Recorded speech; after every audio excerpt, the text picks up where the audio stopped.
कर्म संन्यास योग म्हणजे कृष्ण भावना भावित कर्म कसे असतात. तर यात 5 विभाग केलेले आहेत. 29 श्लोक आहेत यात अध्यायात. परत अर्जुन हा एक संशय प्रकट करता की त्याला अजूनपर्यंत संन्यास आणि कर्म हा जो कन्सेप्ट आहे हा क्लिअर झालेला नाही. त्याचं काय म्हणणं आहे की कुठलंही कर्म हे काय काय करायला बद्ध या भौतिक जगात मला बद्ध करेल आणि संन्यास घेतल्याने मी मुक्त होईल.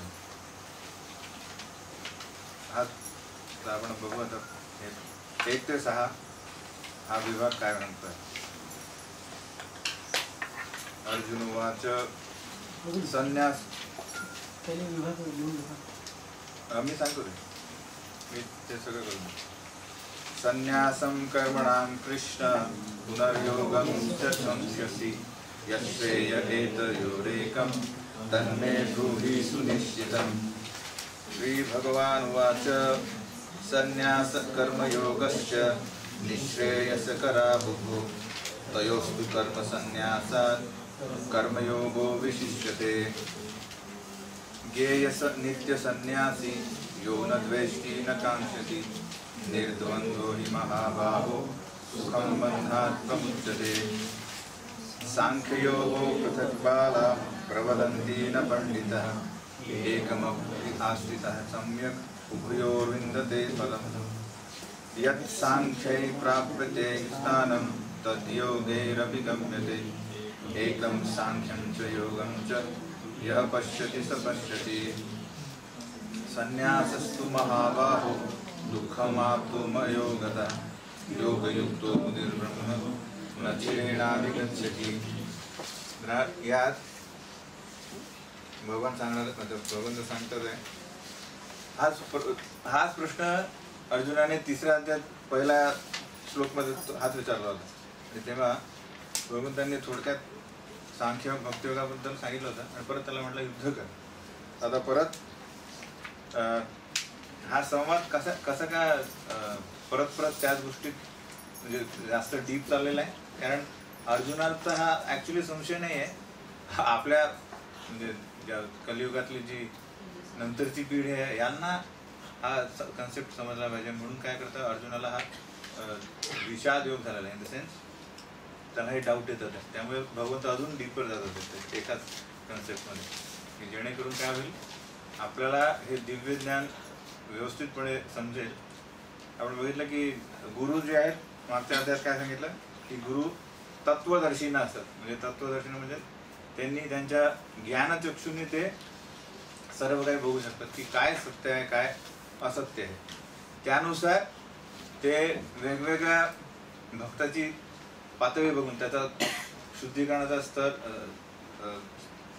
त्याची पात्रता बघून त्याला समजेल अशा रीतीने ते ज्ञान प्रदर्शित करतात. त्यात ते निपुण असतात. तर आता निष्काम कर्मयोग आणि संन्यास म्हणजे माझा अर्थ आपण जे भक्तियोग म्हणतो त्याला इथे या टेक्निकली काय म्हणलेलं आहे कर्मयोग. कर्मयोग म्हणजे की संपूर्ण म्हणजे भगवंतांबद्दल सगळं ज्ञान आहे तरी कर्म करता आपण कारण कोणासाठी कृष्णासाठी. आणि अर्जुन काय म्हणतो की रिनाउन्सिंग वर्क म्हणजे नुसतं ज्ञान असलं ते ज्ञान ज्याला ज्ञान आलं त्यांनी सर्व कर्म त्याग केला पाहिजे. त्याचा उपयोग असा आहे. अर्जुनाला हा समज आहे की ज्ञान म्हणजे कर्मत्याग व्हायला पाहिजे. आणि भगवंत म्हणतात की निष्काम म्हणजे कर्मयोग काय की तुम्ही म्हणजे निष्क्रिय बसू शकत नाही. कार्यशील होणं भाग आहे. पण कार्यशील कोणासाठी भगवंतांसाठी त्यांनी जेणेकरून अशा कर्माने तुम्ही कुठल्याच प्रकारच्या बंधनात अडकणार नाही. तर पहिला जो हा विभाग आहे तो काय सांगतोय की निष्काम कर्मयोग हा संन्यासापेक्षा जास्त सोपा आहे आणि उत्तम आहे भगवंत सांगतात. तर यात प्रभुपाद डिटेलमध्ये लिहितात की कशा प्रकारे ट्रान्सेंडेंटलिस्ट म्हणजे जे व्यक्ती या भौतिक जगापासून आध्यात्मिक जगात जाण्याचा प्रयास करतात, यांना म्हणतात ट्रान्सेंडेंटल. म्हणजे काय म्हणू आपण त्यांना, अध्यात्मवादी लोक. ते कर्मी नाही आहे, म्हणजे त्यांना कुठल्याच प्रकारे इच्छा नाही की या 14 लोकात म्हणजे ब्रह्मांडात भोग करायची इच्छा नाही. पण त्याच्यातही 2 गट आहेत. 2 गट काय आहेत? एक आहे मायावादी संन्यासी आणि दुसरे आहे वैष्णव संन्यासी. तर हे दोन्ही संन्यासी यांचे 2 गट का झाले, ते दोघांचे ध्येय वेगळे. याचा अर्थ काय की यांचा जो कल आहे, यांची जी कुठल्या गोष्टीला प्राधान्यता देतात त्यावरून ते 2 झालेले. तर आपण भगवद्गीता 3रा अध्याय 3रा श्लोक मध्ये बघितलं होतं की हा जो सांख्य योग आहे किंवा ज्ञान म्हणजे मायावाद काय करतात, वेदांत सूत्र अध्ययन म्हणजे ज्ञान प्राप्त करणे हेच कार्य काहीच नाही करत, बाकी कर्म काही करत नाही ते. अजूनही आपण गेलो समजा आपलं ऋषिकेश किंवा इतर बऱ्याच ठिकाणी शंकराचार्यांनी काय केलेलं आहे, मायावादी मठ स्थापित केलेलं आहे. तिथे झालेलं कार्य काय असतं त्यांचं, ते सतत म्हणजे त्यांचं बेसिकली भगवद्गीतेत पण कुठला अध्याय म्हणतील ते 11वा अध्याय. म्हणजे काय, तो आपलं विराट रूप आकार नाही, म्हणजे त्यांना असं भगवंतांचा जो साकार रूप याच्याबद्दल नको, त्यांना आकर्षण नसते. पण असं त्यात आपण बघू 11व्या अध्याय आल्यानंतर कशा प्रकारे भगवंत सांगतात की मी या पूर्ण विश्वरूपी म्हणजे सर्वव्यापी आहे विश्वात. तर तोच तो अध्ययन करण्याने वेदांत सूत्र याच्यात जे तत्वज्ञान आहे त्याच्यावर चर्चा करत राहणे, तर्क वितर्क करत राहणे, हे त्यांचं कार्य आहे. बाकी कुठलंच कार्य करणार नाही. तर पण यासाठी एक पातळी लागते, म्हणजे इंद्रिय शुद्ध असणे आवश्यक आहे. कारण कर्मी हे करणार नाही. कारण काय म्हणतो की मला हे फळ पाहिजे, हे फळ म्हणजे हे प्राप्त करायचं आहे, त्यांनी मला इंद्रिय भोग मिळेल. म्हणजे तो सतत कार्यशील असतो, इंद्रिय भोग जास्तीत जास्त चांगल्या स्तरावर नेण्याचा. तर जेव्हा हा व्यक्ती इव्हन मायावादी संन्यासी बनायला पण त्याला काय करावं लागतं, इंद्रिय संयम लागतो. पण वैष्णव संन्यासी काय म्हणजे इन द सेन्स भक्ती मार्ग काय आहे, तर पण भक्ती मार्गात अशा कुठल्याच प्रकारची पूर्व शुद्धीकरण आवश्यकता नाही. फक्त काय त्याचं श्रद्धा पाहिजे आणि जी प्रोसेस आहे तीच तुम्हाला शुद्ध करेल ऑटोमॅटिक. त्यांना बेसिक काहीतरी शुद्धता लागते, नाही तर ते जास्त काळ टिकू शकत नाही. कारण कोण त्यांचं राहणीमान पण तर वेगळंच असतं. म्हणजे आपण भक्तीत काय करतो, सर्व प्रकारची व्यंजनं भगवंतांना भोग लावतो आणि त्याचा प्रसाद म्हणून आपण त्याचा आस्वादन घेतो आणि त्यामुळे आपण सुखी असतो. पण हे मायावादी संन्यासी नाही, ते म्हणतात हे काय, हे सगळं बंधनकारक आहे, सगळं म्हणजे सगळं माया आहे, त्यामुळे ते खात पण नाही व्यवस्थित. त्यामुळे काय त्यांच्यामुळे त्यांच्यात एक असा काय म्हणतात त्याला त्याला आनंदाला काय म्हणू आपण अपोजिट निराशाजनक असतात. त्यांना कुठला आनंद नाही. त्यामुळे ते कधी कधी त्या वेदांत सूत्राच्या तर्कशास्त्राला वैतागून काय करतात ते पण श्रीमद भागवत आहे, कारण त्यात रस आहे, तर श्रीमद भागवत वाचायला सुरुवात करतात. पण कारण ते भक्त नाही आहेत त्यामुळे त्यांना ती भागवतम पण समजत नाही. तर माझा अर्थ की दोन फरक काय की पहिले यांना पूर्व शुद्धीकरण हवं असतं आणि आपल्याला काही गरज नाही भक्तियोग काय, कारण काय ही पद्धत, ही भक्तियोग हा भक्ती मार्गच असा आहे की त्यात आपोआप शुद्धीकरण. दुसरी गोष्ट म्हणजे आपण पहिले पण चर्चा केली होती की यात पतनाची भीती आहे, कारण इंद्रिय ही सतत कार्यशील असतात. तर त्यात थोडे प्रलोभन आला तर तिथून डायरेक्ट पतन होणार. किंवा जास्त काळ म्हणजे जेव्हा समजा यांनी ब्रह्मज्योती पण प्राप्त केली तरी काय जास्त काळ तुम्ही तिथे काही कार्य नाही आहे, त्यामुळे सतत म्हणजे पतनाची भीती तर असते. परत काय शरीर घेणे आणि नंतर काहीतरी करणे, कार्य करणे हे आपल्या आत्म्याला काय स्वाभाविक आहे. त्यामुळे पत्राची सतत भीती त्यांना असते. पण आपल्याला पूर्ण यशाची गॅरंटी आहे. कारण काय, पण हा मुद्दा वारंवार काय रिपीट करतो की हे जे आपण करतोय या भक्तीत तेच आपण करणार आहोत आध्यात्मिक जगात. एकदा एका भक्ताने प्रभुपादांना विचारलं की मोक्ष काय, म्हणजे भक्ती मार्ग, म्हणजे भक्ती आपण करतोय तर मोक्षानंतर काय करणार. तर प्रभुपाद म्हणाले ऍक्च्युली मोक्षानंतर ऍक्च्युअल आपली सर्व्हिस चालू होते. म्हणजे आजपर्यंत आपण सर्व्हिस करत पण नाही. इन द सेन्स ऍक्च्युअली भक्ती चालू होईल मोक्षानंतर. म्हणजे प्रभुपादांचा म्हणाचा अर्थ काय होता की आता सध्या काय आपली जी इंद्रिय ही भौतिक इंद्रिय, त्याच्यात आपल्याला सदैव एक कल असतो जो जीवाचा जो तटस्थ शक्ती आहे, मायेच्या प्रभावात येण्याची शक्यता सदैव असते. पण एकदा त्या मोक्ष प्राप्त झाल्यानंतर काय, मायाचा प्रभाव नाही. त्यामुळे पूर्णपणे आपण आपला जो आपण भक्तिमय सेवा करू शकतो. तर इथे या मार्गात सक्सेस गॅरंटी. इवन जो व्यक्ती एका जन्मात नाही करू शकला तरी तो परत सुरुवात करू शकतो. आणि ह्या मार्गावर, कुठल्या मायावाद मार्गावर तुम्हाला त्या व्यक्तीला खूप कष्ट आहे. 8व्या अध्यायात सांगितलं, परत येईल तो हा विषय. त्यांना खूप जन्म घेतल्यानंतर परत ते भक्तीतच येतात, कारण त्यांना माहित आहे की दुसरा मार्गच नाही आहे. तर यांना बरीच जन्म घेतल्यानंतर हे परत भक्तीत येणार आहे. आणि आपल्याला काय करणार, एकदा आपल्या ती समजा इथून आपण दिल्लीला जायला एक ट्रेन पकडली तर ती ट्रेन किती थांबली, हो की नाही. समजा सिग्नल नाही आहे किंवा काही झालं तरी ती आपण त्यात बसून राहिलो तर ती जाणार आहे नक्की, हे की नाही. किती काळ थांबले, किती सिग्नल आपण होणार आहे, दर स्टेशनला थांबले पण ती जाणार तर तिथं स्टेशन ती गाठणार. त्यामुळे ती आपल्याला एक गॅरंटी. दुसरं यांचं कार्य काय, म्हणजे हा जो ज्ञानमार्ग काय करतोय की इंद्रियांना काय करतो, रिस्ट्रिक्ट करतो की कुठल्याच प्रकारचा भोग नाही करायचा. म्हणजे इव्हन चांगली व्यंजनं पण असतील तर त्याचा भोग नाही करायचा, कारण त्याला आसक्त होऊ आपण आणि नंतर मग परत मायेच्या जाण्यात असं त्यानंतर. पण आपण काय म्हणतो, आपण ही सर्व प्रसाद म्हणून ग्रहण करतो. त्याला प्रसाद हा भगवंतच आहे. त्यामुळे हे आपल्या शुद्धीकरणास कारणीभूत ठरतं. त्यामुळे जरीही आपण एका तऱ्हेने काय करतोय, सर्व इंद्रियांना कार्यामध्ये लावतोय, तरी आपण सुखी आहे आणि कर्म म्हणजे बंधनात लागत नाही, बंधनात होत नाही.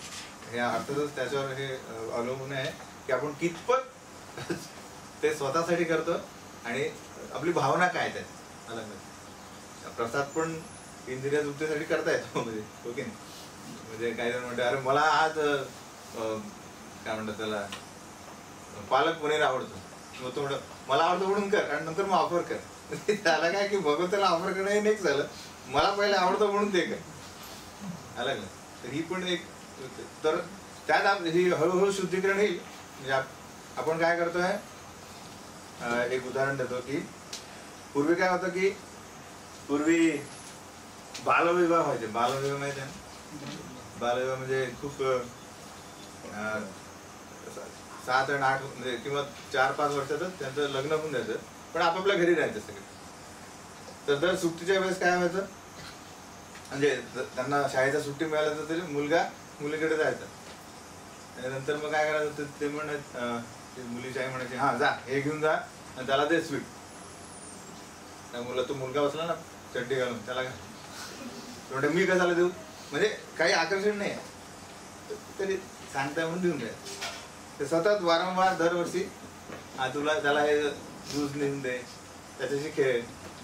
पण जेव्हा हा म्हणजे हा काय झाला, ही सर्व्हिस काय झाली, करायची नाही आहे पण काय वरच्यांच्या आदेशानुसार करते ती व्यक्ती, आणि त्यालाही काही इंटरेस्ट नाही. म्हणतो मला नाही पाहिजे.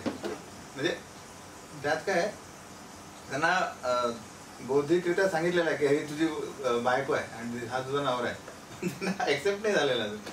पण जसं वयोमान जातं म्हणजे नंतर हा मुलगा समजा 18 वर्षाचा होतो आणि मुलगी 16 वर्षाची, तेव्हा मग मुलाचे वडील म्हणतात, काही म्हणत नाही, म्हणतात अरे आपल्याला जायचं नाही तिकडे. म्हटलं कुठे जायचं आहे? म्हणजे त्याला आता तिकडे जायचं आहे, सुट्ट्या लागल्या, मला जायचं आहे तिकडे. आणि ती पण आतुरतेने वाट पाहते नंतर की अरे आता एप्रिल महिना झाला अजून आले नाही ते. हा उदाहरण काय दिलेलं आहे, सध्या आपली परिस्थिती जशी आहे, आपल्याला भगवंतांविषयी काही आकर्षण नाही आहे आलं लक्ष. इव्हन भक्तीत पण आल्यापासून आपल्याला म्हणजे असं होतं की इथे ऍक्च्युली बाहेरच्या जगासारखं कुठलं दुःख नाही आहे म्हणून हे चांगलं आहे की नाही.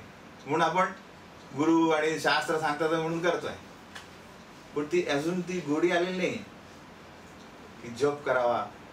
तर हा व्यक्ती जसा मुलगी आणि मुलगा हा वयात आल्यानंतर त्यांना सांगायची गरज नाही, ते ऍक्च्युली मग फोन करतात कधी नंतर. मग तर तसं व्हायला आपल्याला काय होईल, जोपर्यंत आपण जप करू, भगवंतांबद्दल वाचू, त्यांची कीर्ती आपल्याला समजेल, तेव्हा काय होईल, आपोआप आपल्याला ते अट्रॅक्शन होईल. आणि नंतर न सांगता व्यक्ती काय होईल, सर्व कर्म ते काय करेल त्याच्या आनंदापेक्षा. तर ती आपली भक्ती आहे सध्या. तर जरी सध्या आपले बऱ्याचशा इच्छा ज्या आहेत ह्या पूर्णपणे निष्काम नसतील तरीही चिंता करायची नाही, कारण काय योग्य मार्गावर आहे आणि सक्सेस गॅरंटेड आहे. तर लिहिताय ना तुम्ही. तर चौथा मुद्दा आहे की मायावाद काय करता की या जड वस्तू म्हणजे प्रकृतीशी विरक्त होण्याचं कार्य सांगतं की नाही ती हे नाही आहे ते नाही आहे. त्यांचं म्हणणं काय की हे सगळी माया आहे, म्हणजे ते फक्त या जड प्रकृतीशी विरक्ती हे त्यांचं ध्येय आहे. आणि आपलं ध्येय काय म्हणजे वैष्णव यांचं ध्येय काय, कृष्णाशी आसक्त होणे. म्हणजे ऑटोमॅटिक आपल्याला या भौतिक जगाशी विरक्ती, म्हणजे आपण प्रयत्न नाही करत आहे हो की नाही, पण जेव्हा आपल्याला भगवंतांबद्दल आकर्षण होईल तेव्हा आपोआपच विरक्त होईल, आपण विरक्त. जसं समजा आता माझ्याकडे मोबाईल हातात आहे आणि मला आता हा पेन उचलायचा आहे हो की नाही. तर पेन उचलायचा तर हा आपोआप हा मोबाईल खाली येऊन मी काय करेल, पेन उचलेल आणि इच्छा झालेली. तर तसंच आहे, जेव्हा आपली दृढ इच्छा होईल की कृष्णाशी आसक्त, ते ऑटोमॅटिक जी हातातली आता जी आसक्ती आहे भौतिक जगाशी ती ऑटोमॅटिक जाईल. कारण एका वेळेस आपण एकाच गोष्टीची आसक्त होऊ शकतो ओके नाही. तर जेव्हा आपण पूर्णपणे विचार करू की ही म्हणजे कृष्ण हवे, तर हे ऑटोमॅटिक ही जी विरक्ती आहे आपल्या भौतिक जगाबद्दल विरक्ती ऑटोमॅटिक होईल. स्वतः त्याबद्दल प्रयत्न करण्याची गरज नाही. काय काय मुद्दे लिहिले आपण,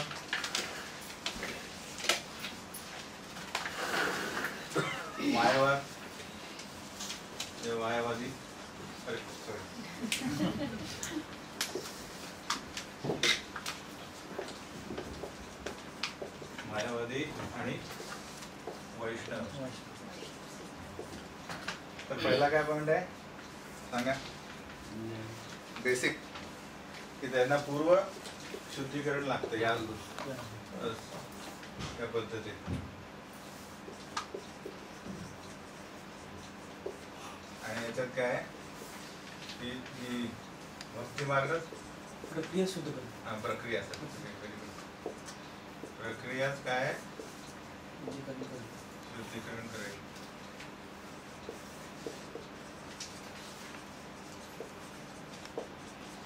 दुसरा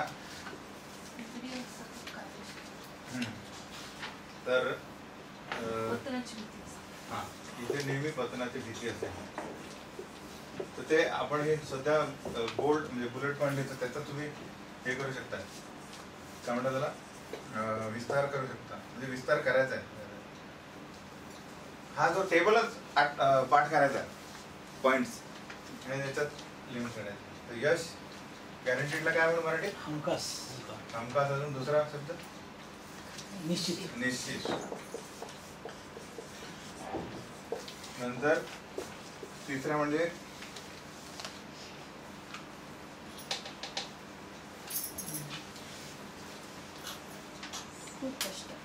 इथे पद्धतीत व्यक्ती सुखी नाही आहे. कारण काय?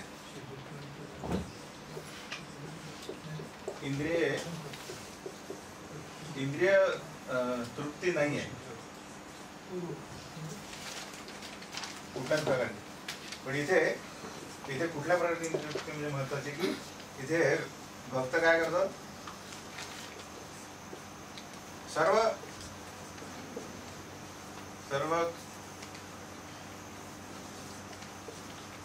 कर्माने म्हणजे भक्तिमय सर्व सेवेत काय असतो तो खुश असतो. उदाहरणार्थ प्रसाद. तुम्ही आज हे करू शकता की मायावादी लोक प्रसाद वगैरे काही मान्य करत नाही. ते ऍक्च्युली काही मायावादी यांचं खाणं काय असतं की असतात ना, आपल्याला काळे चणे असतात ना, ते वगैरे उगवून खातात. म्हणजे थोडं आपल्याला चमचमीत भाजी वगैरे लागते ना, भजी नंतर आपण ते तसं नाही खात. म्हणजे अशा प्रकारे त्यांना काय, इंद्रियांना काय करतात ते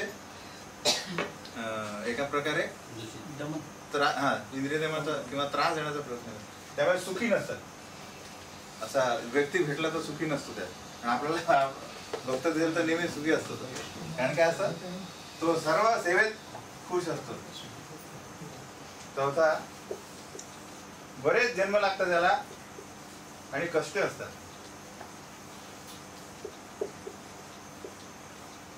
बरेच जन्म आणि कष्टानंतर शेवटी तो भक्ती मार्गात स्वीकार करतो. त्यात तो पॉइंट लिहायचा की कधी कधी ते वेदांत सूत्राच्या तर्कवितर्काला कंटाळून भागवताचा अभ्यास घेतात, पण त्यांना ते समजत नाही कारण ते भक्त नाही. जोपर्यंत भक्त नाही आहे त्याला त्यातला रस येणार नाही. वेदांत सूत्राचा पॉइंट आला आहे. आणि हे आपल्याला काय त्वरित भगवत प्राप्ती आहे यांच्या मानाने.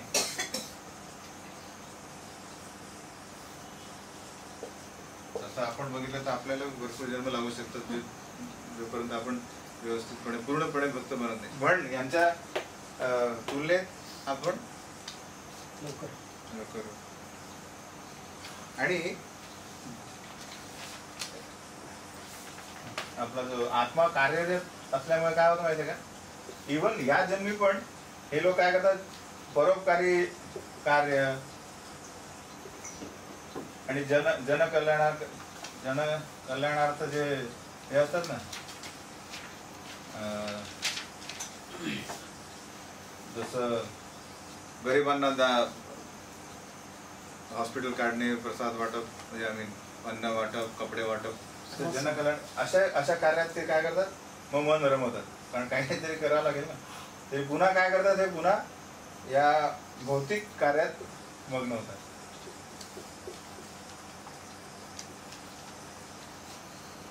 आपल्याला गरज नाही का, कारण आपला पूर्ण दिवस विविध सेवेत संलग्न असतो. आपल्याला वेळच नाही याच्यासाठी. इन द सेन्स आपण पण करतो ते फूड फॉर लाईफ, पण ती काय झाली, ती भक्ती झाली. ते भक्तिमय कार्य, ती सेवा झाली.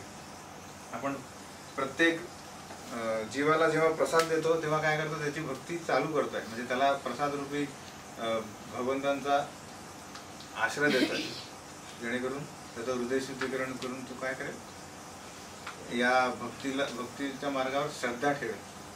तर आपलं कार्य परोपकारी कार्य आणि यांचं परोपकारी कार्य याच्यात फरक आहे. किती पॉइंट झाले? आणि यांचं काय सहावं म्हणजे हे काय करतात, भौतिक जगाशी विरक्तीसाठी प्रयत्न चालले आणि आपले कृष्णाशी आसक्त होण्याचे प्रयत्न करतात.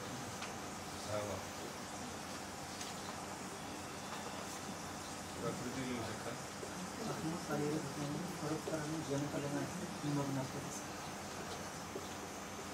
विरक्ती हे ध्येय आहे त्यांचं. आणि आपलं यांचं ध्येय काय आहे, कृष्णाचे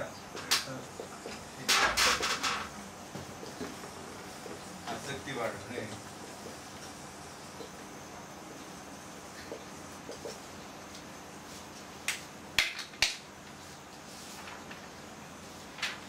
तर म्हणून कृष्ण काय म्हणतात आहे की हा मार्ग किती सोपा आहे आणि उत्तम आहे. स्वतःबद्दल स्वार्थ नाही आहे. निष्काम कर्म हा कसा करावा तो 5 ते 17 7 ते 12 पर्यंत हा विभाग आहे.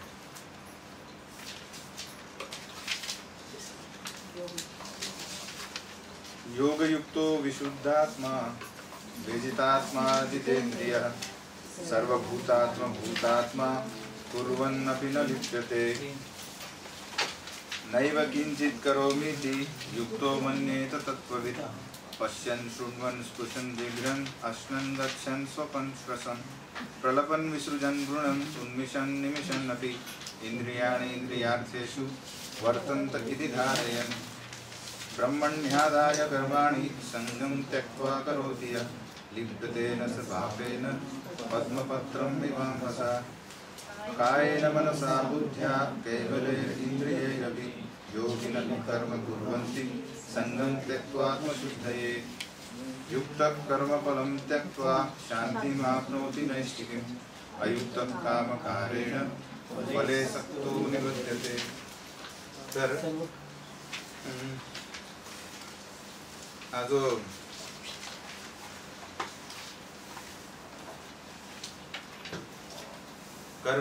कर्मयोगी आहे म्हणजे निष्काम कर्मयोगी आहे,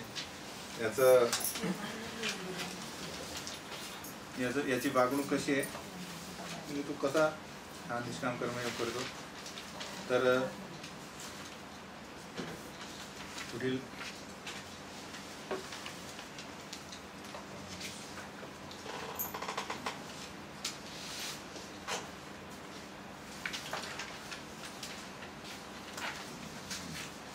त्याचा दृष्टिकोन काय किंवा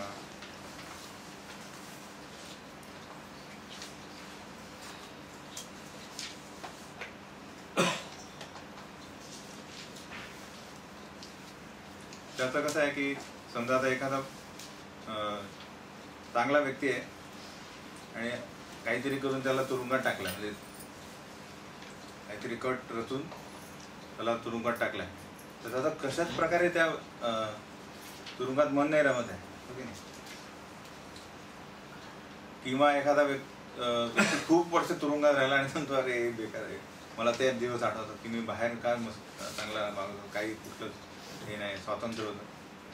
तर असा हे जे ज्ञान प्राप्त झाल्यानंतर अशी एक परिस्थिती येते, तेव्हा आपण म्हणतो की भौतिक जगात हे कुठल्याच प्रकारे मला कम्पॅटेबल नाही आहे. कम्पॅटेबल काय म्हणून आपण की अनुरूप नाही आहे. अनुरूप म्हणजे सगळं प्रतिकूल आहे. जे आत्म्याला पाहिजे, आपण जे काय करायला होतं तर त्रिगुणात्मक त्रिताप येतात आपल्याला, हे की नाही. जरी आपण भक्ती करतोय तरी आपल्याला या प्रकृतीने सोडलेलं नाही आहे. असं म्हणत नाही की भक्त झाला म्हणून त्याला आजारी पडणार नाही किंवा बऱ्याच काही दुसऱ्या काही गोष्टी म्हणत नाही. सगळ्यांना टँक झाला, सगळं करावं लागेल. तर हे ज्ञान येणं पण ही पहिली स्टेज आहे की हे भौतिक जगात माझ्यासाठी नाही आहे. भक्ती सिद्धांत सरस्वती महाराज म्हणतात की एकदा म्हणतात की हे जे पूर्वी काय होतं, इवन पांडवांच्या काळात युधिष्ठिर महाराजांनी जेव्हा यज्ञ केलं होतं तेव्हा सगळ्या देवी देवतांना बोलवलं होतं. डेमिगॉड्स जे देवता आहेत, इंद्र वगैरे, नारद मुनी, हे सगळे यायचे. तोपर्यंत पण एक अशी परिस्थिती होती की त्यांना विश्वास होता की हे आपल्याच कॅटेगरीचे आहेत. इन द सेन्स, तर समजा विचार करा की एखादा व्यक्ती जो जास्त श्रीमंत नाही आहे आणि तो म्हणेल की माझ्या घरी पार्टी आहे आणि तो इन्व्हिटेशन कोणाला देईल, समजा अंबानीला, तो येईल का? तो कारण त्याचा एक स्टेटस आहे ना, तो कुठल्या पार्टीला जाण्याचा स्टेटस आहे. तसं समजा या देवी देवतांना समजा इन्व्हिटेशन पाठवलं तर ते विचार करतील ना कुठे जाणार आहेत ते. आपल्या याचा आहे का? तर युधिष्ठिर महाराज असे असे व्यक्ती होते की इव्हन डेमिगॉड म्हणजे देवता लोक पण त्यांना काय करत होते, रिस्पेक्ट देत होते. हा व्यक्ती आहे धर्मराज कधीच. त्यामुळे याचं उदाहरण काय एकदा की जेव्हा द्रौपदीचा हात म्हणजे अर्जुन हा काय करतो, द्रौपदीला जिंकून येतो आणि कुंती महाराणीला म्हणतो की ही मी भिक्षा आणली आहे, तर ती न बघता काय म्हणते, वाटून टाका तुम्ही. तर सगळे स्तब्ध होतात की हे काय. मग कुंतीला पण कळतं रे मी काय केलं. पण कुंती म्हणते की मी जे बोलते ते सत्य आहे. म्हणजे म्हणत अशी व्यक्ती होते बघा, मी जे बोलले ते सत्य होणारच आहे. मी असं कधीच वेडवाकडं कधी बोलत नाही. आणि त्यात युधिष्ठिर म्हणतो की आणि मी ऐकलं तेव्हा मला कुठल्याच प्रकारे याच्यात असा एक संशय नाही आला. ज्यामुळे मला संशय नाही आला त्यामुळे हे याच्यात काही वाईट नाही आहे. Just imagine. तरीही तो काय म्हणतो, असा आत्मविश्वास बघा या व्यक्तीला की तो म्हणतो मी जेव्हा हे ऐकलं तेव्हा थोडाही मला हे असा हे नाही वाटलं, थोडं असं वेगळं नाही वाटलं. त्यामुळे हे सत्य असा होता युधिष्ठिर. मग तरी तो काय म्हणतो ठीक आहे, पण तरी मी व्यासदेवांना विचारू आपण की एक्झॅक्टली असं काही झालं आहे का, असं कधी पूर्वी झालं आहे का, आणि हे शास्त्रात सांगितलेलं आहे का, व्यवस्थित आहे का. व्यासदेव सांगतात की नाही रे काय तुम्ही पहिले नाही आहे, याच्या आधी पण एकदा असं झालेलं आहे. प्रचेतानीत पण काय केलेलं आहे, एका स्त्रीशी लग्न केलेलं आहे. आणि याच्यात बऱ्यापैकी ठीक आहे. कारण काय, पूर्वीच्या आयुष्यात पूर्वीच्या जन्मी द्रौपदीने काय केलं होतं की ती शिवजीची आराधना करत होती. आणि जेव्हा शिवजी प्रकट झाले तर तेव्हा ती इतकी आनंदित झाली, ती म्हणाला मला पती पाहिजे. मला म्हणजे तिने असे 5 हे सांगितले की मला शूरवीर पती पाहिजे, मला म्हणजे सत्यवान पती पाहिजे. अशा प्रकारे तिने 5दा म्हटलं आणि शिवजीने काय म्हणले तसा असतं. त्यामुळे हे सत्य म्हणा अशा प्रकारे. तर म्हणायचा मुद्दा काय आहे की जेव्हा युधिष्ठिर महाराजांनी म्हणजे बोलवलं तर सर्व देवदेवता पण येतात. आणि मग आता भक्तिदान सर्व ठाकूर म्हणतात की इव्हन ते डेमिगॉड्स वगैरे ते बघत पण नाही आपल्याकडे. म्हणजे म्हणायचं त्या पृथ्वीवर कलियुगात विचार पण करणार नाही की इथे आपल्याला जावं वगैरे. तर मेन मुद्दा काय होता आपला की जेव्हा आपल्याला असं वाटेल की आता सध्या असं म्हणतं की 1 लाख रुपयाची लॉटरी लागली आणि 10 दिवस सुट्टीची आहे, तर काय करू, तर ठीक आहे मलेशियाला झालं किंवा सिंगापूरला जा, ठीक आहे, चला हे बघितलं नाही मी, ते बघितलं नाही. तर या जगाबद्दल आपल्याला भरपूर आसक्ती आहे.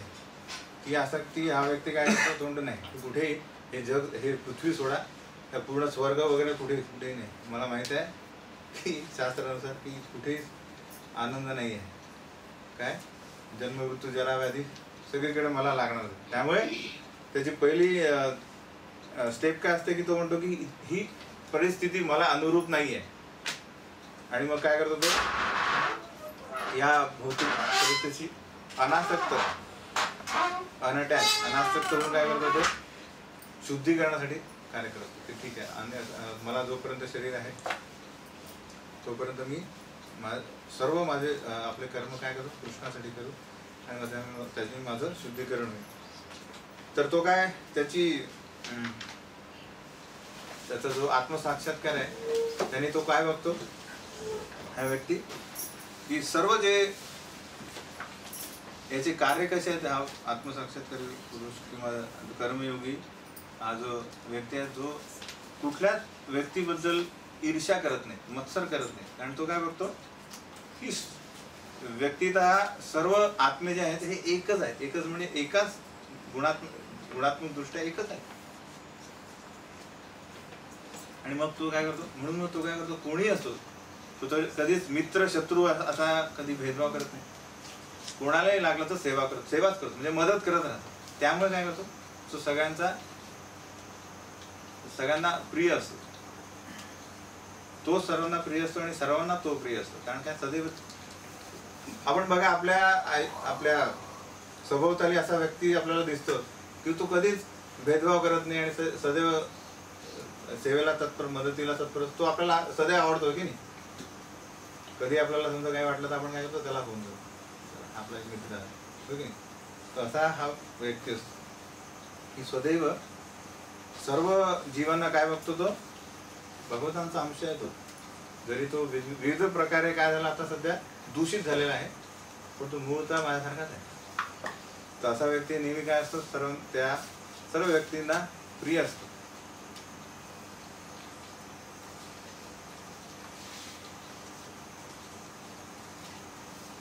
आणि त्या प्रकारे तो कधीच आणि त्याची विजितेंद्रिय म्हणजे तो इंद्रिय संयमित असतात त्याचे. कारण काय करतो, त्याला कुठल्याच प्रकारच्या प्रलोभनाला तो बळी पडत नाही. आणि कशा प्रकारे तो इंद्रिय संयम करतो की ही जी त्याला हे ज्ञान काय आहे की हा जो मोठा श्लोक आहे ना, तो काय सांगतोय की जेव्हा आपण हा जो व्यक्ती आहे नैव किंचित करोमीति, जेव्हा डोळे बघतात, कान ऐकतात, श्वास घेतो आपण, हे सर्व काय होत आहे की विषय, वस्तू आणि इंद्रिय यांचा संपर्क होत आहे.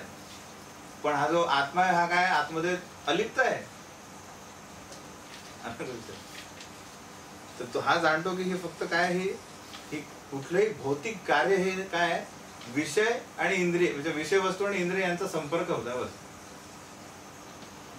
डोळ्याने एक हा स्पीकर बघितला तर एका स्पीकर आणि डोळ्याचा संपर्क झाला, बस.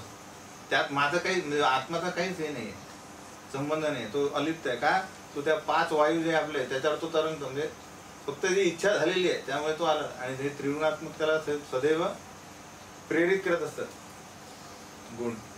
तर तो जाणतो हे, त्यामुळे काय करतो, तो कुठल्याच प्रकारे प्रेरित होत नाही या प्रलोभनांना.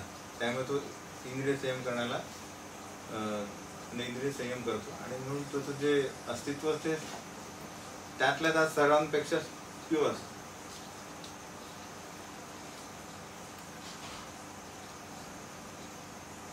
येतं लक्षात. तिसरा, तो हे जाणतो की भौतिकरित्या हा जो आत्मा काहीच करत नाही.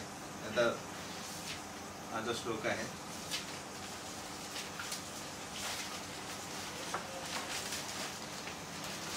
पुढे पण हा म्हणजे पुढचा भाग हा दिलेला की न कर्तृत्वम न कर्माणि लोकस्य सृजती प्रभो न कर्मफल संयोगम स्वभावस्तु प्रवर्तते. की हा आत्मा काय आहे, हा कितीही प्रकारे कार्यशील म्हणजे कार्यशील आहे तरी तो कुठल्याही कार्याची निर्मिती करत नाहीये. सगळी सुविधा कोणी केलेली आहे, ही प्रकृती करते आहे. फक्त तो इच्छा करतोय. इच्छा केली.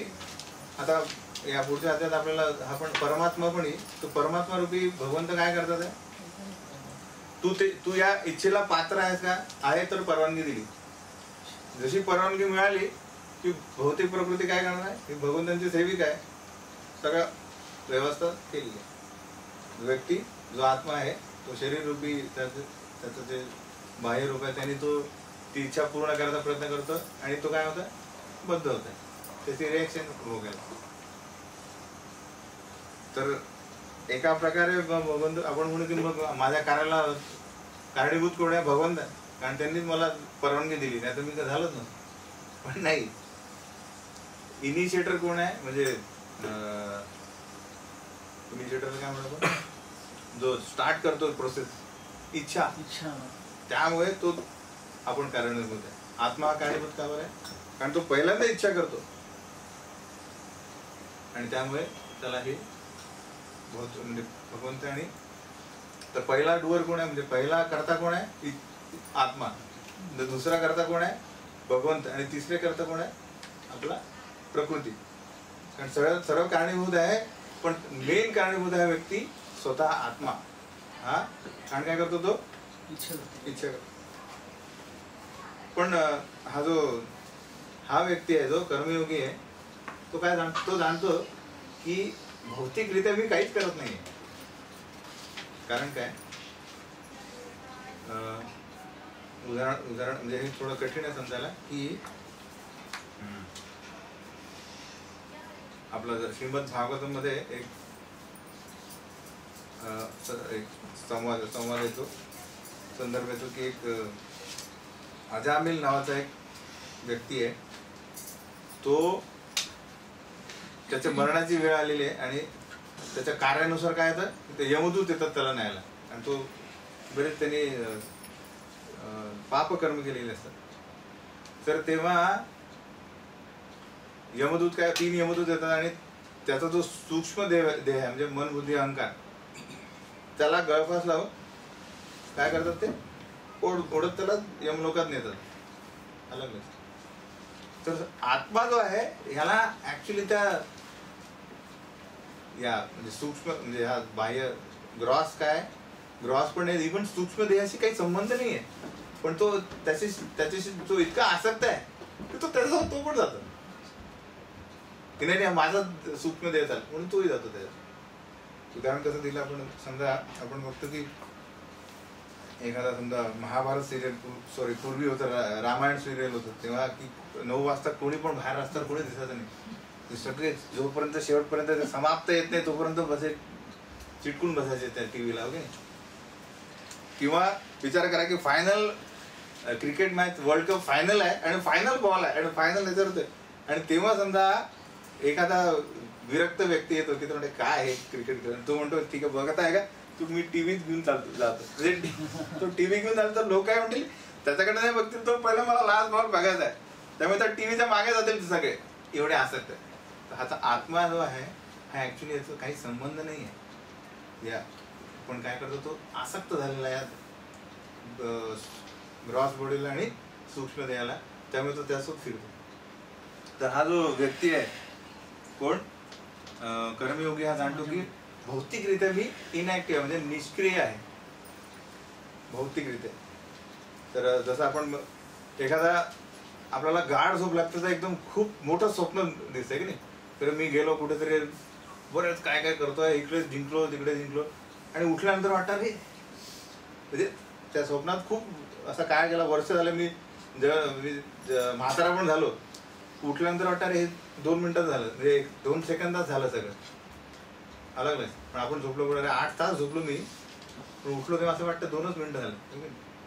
जेव्हा हा जो आत्मा परत भौतिक आध्यात्मिक जगात जातो तेव्हा हा जो आपले कितीही जन्म झाले म्हणजे इतके करोडो अगणित जन्म झाले ना ते आपल्याला काय वाटते एक स्वप्न एवढे म्हणजे मी एक इच्छा केली कृष्ण नको मला स्वतःसाठी, त्यासाठी मला एवढं फिरावं लागलं, पण मी परत आलो तर काय वाटेल की ऍक्च्युली काहीच नाही असं ऍक्च्युली अशी परिस्थिती आहे. पण आपल्याला सध्या ती काय कशी वाटते की खूप ही काल्पनिक वाटते. पण आपण ह्या आपल्या दैनंदिन आपलं जी स्वप्न बघतो त्यानुसार आपण हा जो तुलना करू शकतो.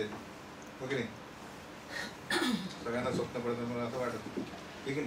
स्वप्नात वाटते की नाही आपण बराच काळ झाला आता नंतर 2 मिनिटं झाल्या आणि त्याचं आणि तो आपण विसरतो पण, आणि ते आपल्याला माहिती आहे की ते काय होतं तात्पुरतं आणि ते त्याला काय म्हणतो इमॅजिनरी होतं ते.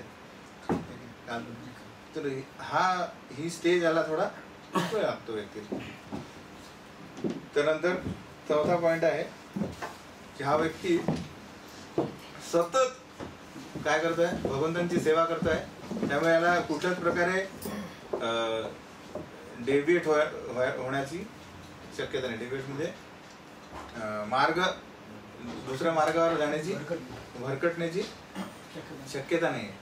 आणि त्यामुळे त्याचे जे मन आणि इंद्रिय आहेत हे सदैव संयमित राहतात आणि तो काय करतो सदैव हा भक्तिमय सेवेतच संलग्न असतो आणि कुठल्याच प्रकारचा याला इच्छा नाही आहे आणि फळाची आकांक्षा नाही म्हणजे आसक्ती नाही.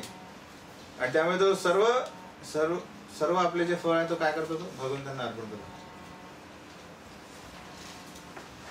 हे का करतो तो कशामुळे करतो हे त्याला माहिती आहे की सर्व गोष्टींचा स्वामी कोण आहे प्रोप्रायटर भगवंत. त्यामुळे हे माझं सर्व जे आहेत हे मी भगवंतांना अर्पण करतो. आणि 5 जो 11वा श्लोक आहे तो काय म्हणतो की हे जे व्यक्ती आहेत हे काय करतात शरीर मन बुद्धी आणि इंद्रिय सर्व हे सर्व आपले काय आहेत एजंट्स आहेत. म्हणजे एजंट म्हणजे यांनी आपण काय करतो भोग करताय की नाही, मन बुद्धी, शरीर मन बुद्धी आणि इंद्रिय या सर्वांनी कार्य कशासाठी करतात? फक्त शुद्धीकरणासाठी. यांचं ध्येय काय? शुद्धीकरण करणे बस. योगी जे लोक आहेत त्यांचं सर्व कार्य कशासाठी आहे? फक्त शुद्धीकरणासाठी. त्याचे फायदे काय होतात? अशा प्रकारे वागल्याने फायदे काय झाले की तो, जसं आपण बघतोय कमळ हे चिखलात जन्माला येतं, पण तरी आपण समजा दगड मारला चिखलात, तर चिखल जरी कमळावर उडाला तरी तो राहत नाही त्याच्यात, तो कमळ तसं स्वच्छ राहत. तशाच प्रकारे हा व्यक्ती जरीही कितीही कर्म करताना दिसत असला तरी याला कुठल्याच प्रकारे पाप लागत नाही. आपण भौतिक जगात हा एखाद्या चिखलाशी तुलना केली आहे याची. आणि जेव्हा व्यक्ती हा परत आपला भगवंतांशी जो शाश्वत संबंध आहे तो एकदा जाणतो आणि त्यासाठी कर्म करतो, तर तो कमळाशी त्याची तुलना केली. आणि याचे सर्व दुसरं म्हणजे याची कार्य मन आणि इंद्रिय यांच्या इच्छेवर अवलंबून नाही आहे. पण काय करतो की मला मनात वाटलं आज मला आईस्क्रीम खायचं, तर मी माझं कार्य करेल आईस्क्रीम. किंवा इंद्रियांना वाटलं की ठीक आहे आज झोपतो मी, व्हॉट एव्हर, तर त्या बेस हा आधार नाही आहे त्याचा कार्याचा. त्यामुळे तो कुठल्याच प्रकारे बद्ध होत नाही, म्हणजे काय म्हणतात त्याला, आसक्त होत नाही एका गोष्टीची, कारण त्याचा स्वतः मनावर नाही आहे तो बेस. तो फक्त काय म्हणतो कृष्णाची इच्छा आहे. समजा आज आज्ञा झाली की आज पूजा करा, आरती करा, तर आरती केली. जसं म्हणा आज काय करा, तर टेम्पल हॉल क्लीन करा, तर क्लीन केला. म्हणजे कुठल्याच त्याचं आसक्त नाही, जे सांगितलं ते केलं. का? कोणासाठी? कृष्णाची इच्छा आहे. त्यामुळे तो एन्टँगल्ड होत नाही. आणि यानेच हीच ऍक्च्युली ही पातळी आहे की जेव्हा आपण आपल्या फळाशी आसक्त नाहीये तेव्हा चिंता नाही आहे. शांतीचं कारण काय? की कर्मफळाशी आसक्ती नाही.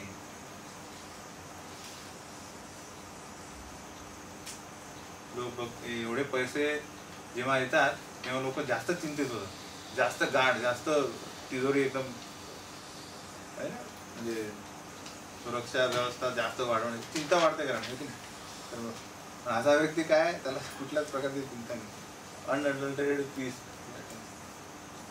तर काय पॉईंट डिस्कस केले पण हा व्यक्ती काय करतोय?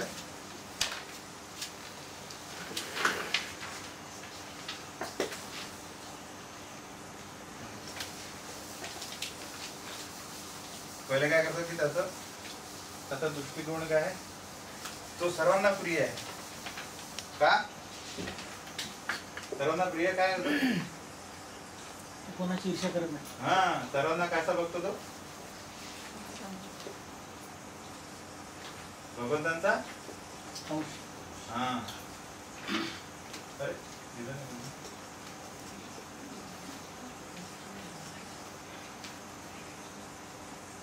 प्रिय आहे कारण तो सर्वांना भगवंतांचा अंश समजतो आणि बघतो राहतो. दुसरा पॉईंट तो काय म्हणतो की हा जो विषय आणि विषय वस्तू, भौतिक कार्य म्हणजे विषय आणि विषय वस्तू, आता इंद्रिय आणि विषय वस्तू यांचा संपर्क आहे. त्यामुळे तो काय करतोय, त्याच्यातून अलिप्त राहतो.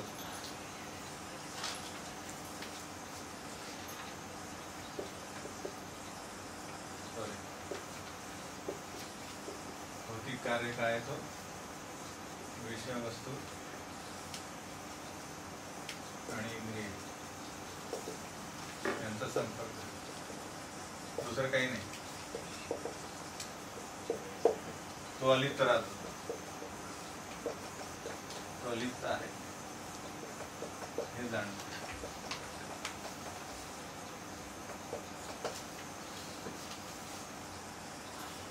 आणि हे पण जाणतो भौतिकरित्या तो काय निष्क्रिय आहे.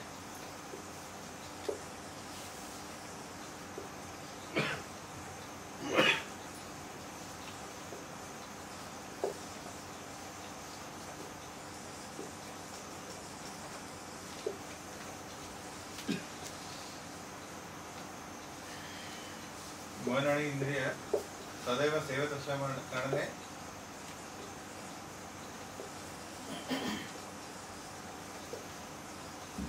भटकण्याची शक्यता नाही.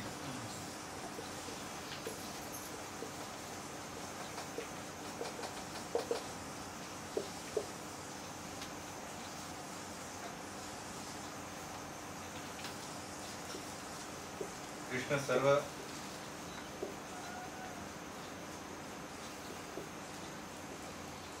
गोष्टींचे स्वामी आहेत म्हणून सर्व त्यांना अर्पण करतो.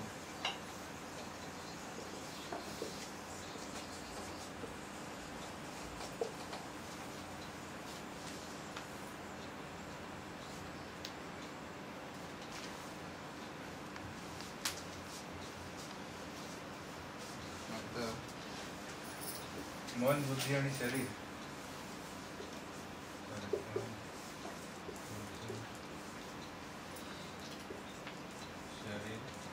आणि इंद्रिय हे फक्त शुद्धीकरणासाठी वापरतो.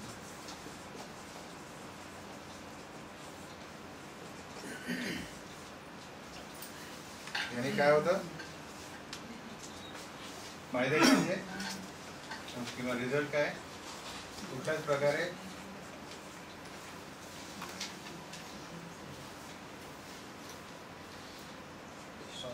लागत नाही लागत नाही त्याला. कारण कशा प्रकारे कमळ याचा विस्तार करायचा म्हणून कमळाला चिखलाचा प्रभाव होता.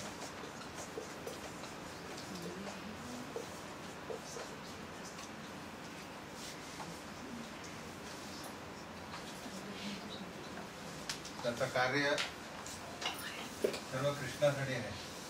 त्यामुळे तो बद्ध आसक्त होत नाही कुठल्याच गोष्टी.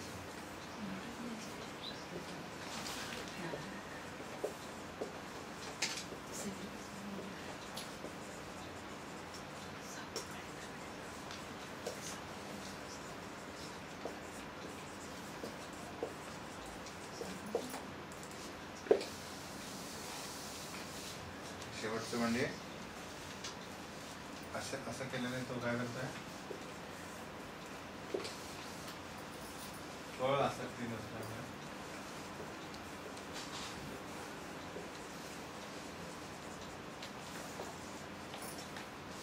चिंता नाही.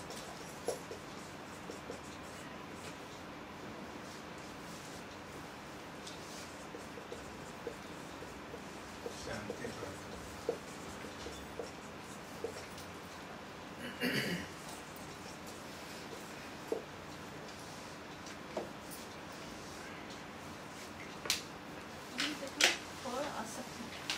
फळाशी आसक्ती नसल्यामुळे चिंतन त्याला चिंता नसते आणि तो शांती प्राप्त होतो.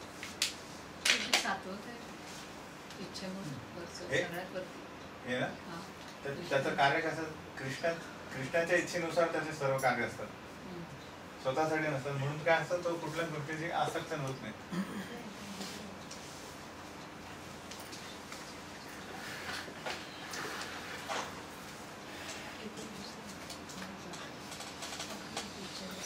आता एक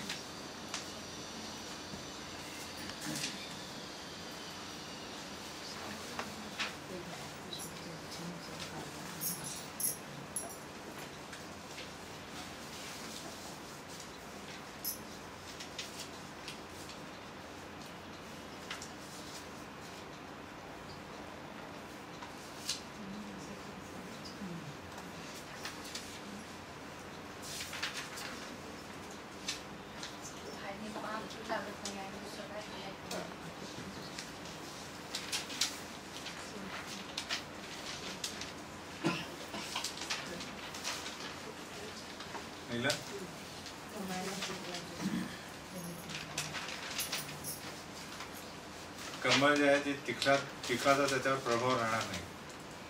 तरी ते चिखलात असेल तरी ते शुद्ध राहत. म्हणजे आपण भक्तिमय सेवा जरी भौतिक जगात करत असलो तरी आपल्याला कुठल्याच प्रकारचा भौतिक प्रभाव होणार नाही, म्हणजे पाप क्रिया लागणार नाही. नंतर आता 13 ते 16 अणु आणि विभू कोण आहे? ठीक आहे. तर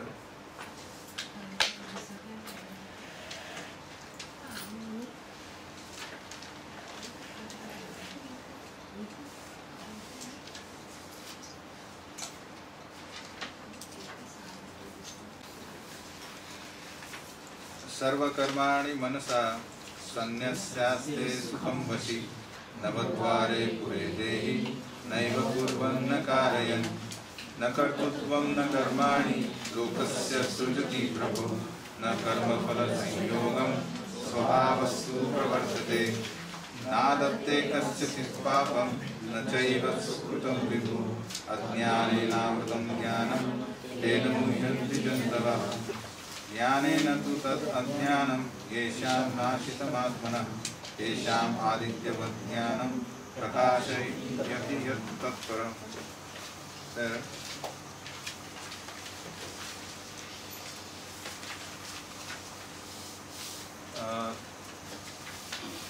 गुणात्मक दृष्ट्या आत्मा आणि आपल्या आत्मा म्हणजे हृदयात आत्मा जो स्थित आहे त्याच्यासोबत काय आहे, परमात्मा पण आहे. आपण दुसऱ्या अध्यायात काय बघितलं, ते एका झाडावरचे दोन पक्षी आहेत की एक व्यक्ती नेहमी काय करतो, इच्छा करतोय फळं खाण्याची, आणि दुसरा काय करतो, फक्त तो बघतोय त्याला.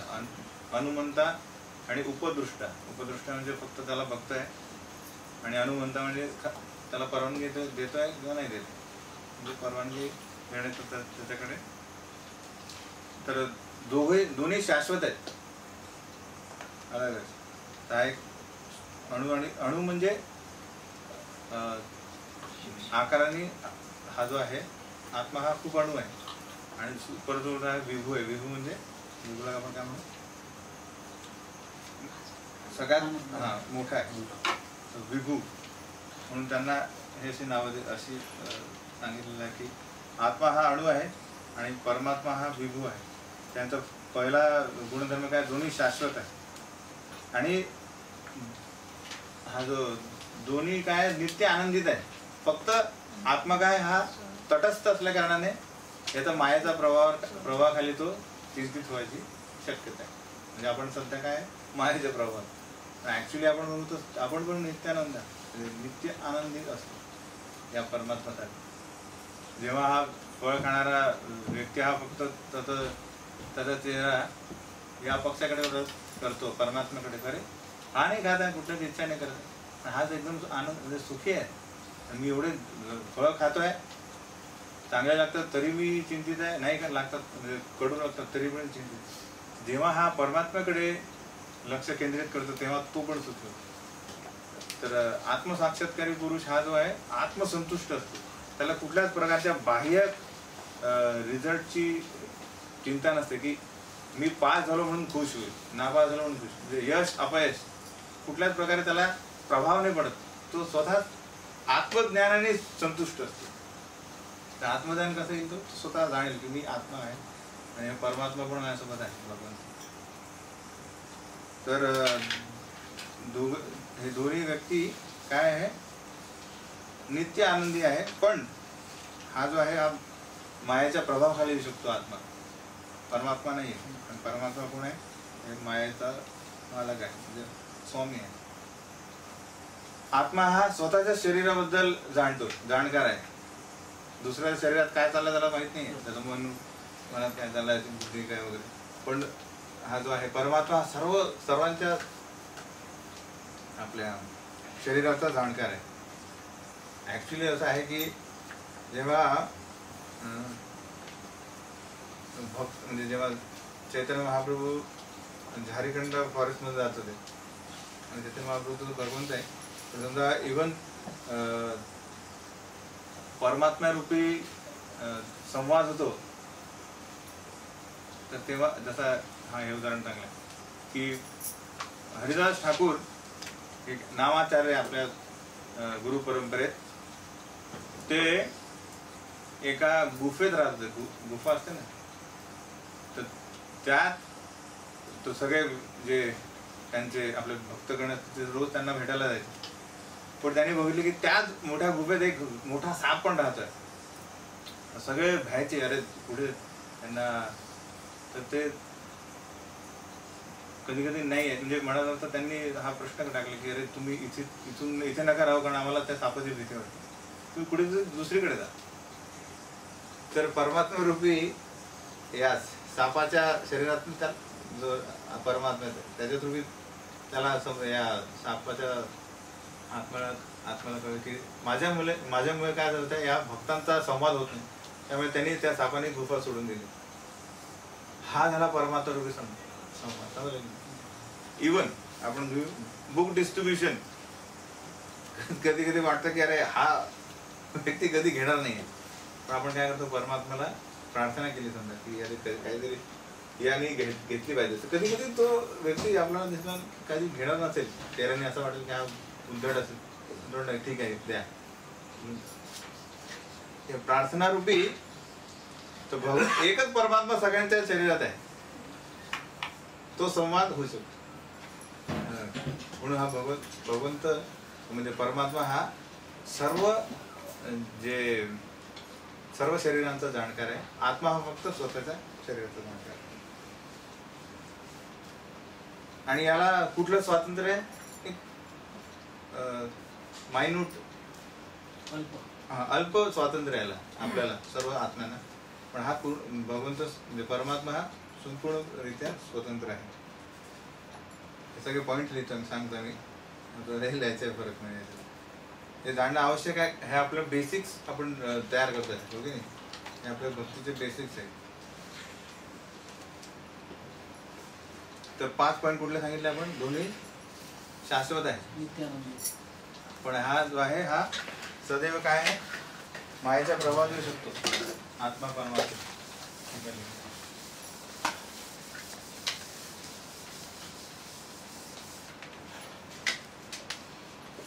अणु कोण आहे, जीवात्मध्ये आत्मा. आणि हा विभू परमात्मा. पहिला पॉईंट काय, दोन्ही शाश्वत आहे. दुसरा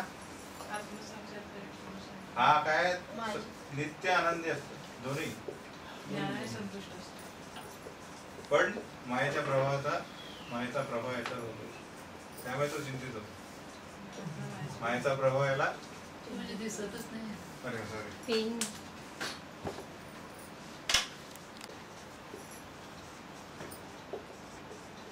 पण हा सदैव नित्य आनंदी आहे, त्याच्यावर मायेचा प्रभाव नाही.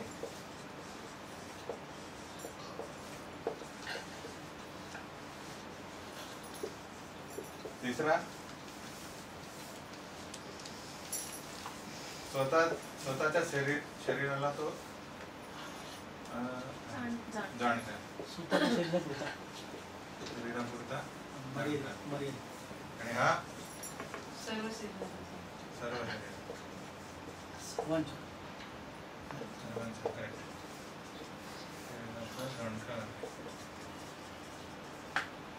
नंतर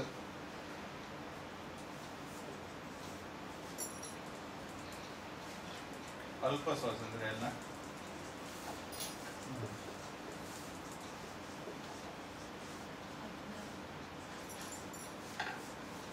संपूर्ण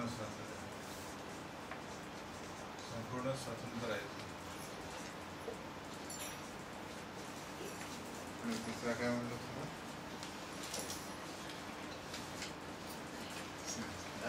4 पॉईंट्स. हा सॉरी. आणि हा काय अणु आहे, ऑटोमिक साईज. आणि हा सर्वज्ञ म्हणजे याला काही ज्ञान नाही आहे जास्त, अल्पज्ञानी. आणि हे काय सर्वज्ञ आहे, त्रिकालज्ञ. कारण परमात्म्याला सगळं माहित आहे की हा कुठली इच्छा परवानगी द्यायची नाही द्यायची हे कसं काय कळतं, कारण परमात्म्याला यांचं सगळं पास्ट फ्युचर प्रेझेंट सगळं माहिती आहे. त्यामुळे सर्व इच्छा पूर्ण होणार नाही, परवानगी मिळणार नाही. म्हणून हे सर्वज्ञ आहे किंवा त्रिकालज्ञ त्याला म्हणतात. त्रिकालज्ञ नाही, त्रिकालज्ञ. कारण काय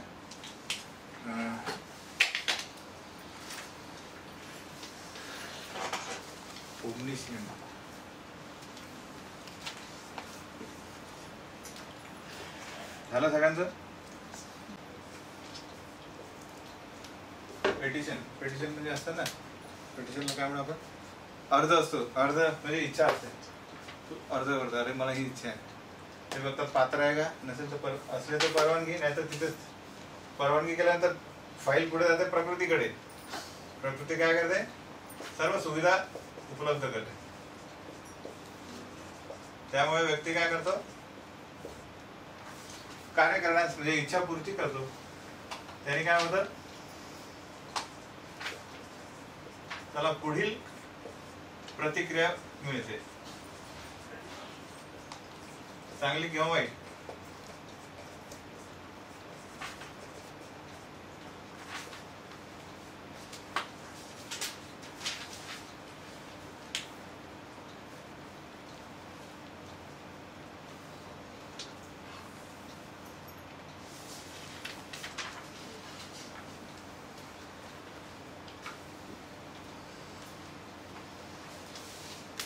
म्हणून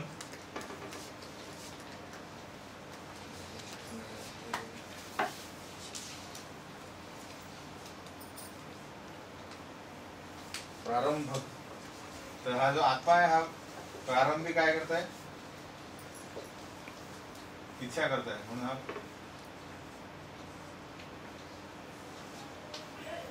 प्रारंभ करताय.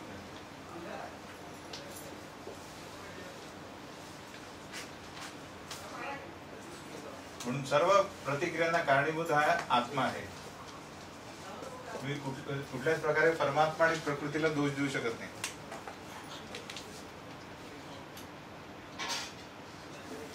तर हा असा संबंध आहे. या भौतिक जगात सर्व व्यक्ती विविध प्रकारे शरीर धारण करतात आहे.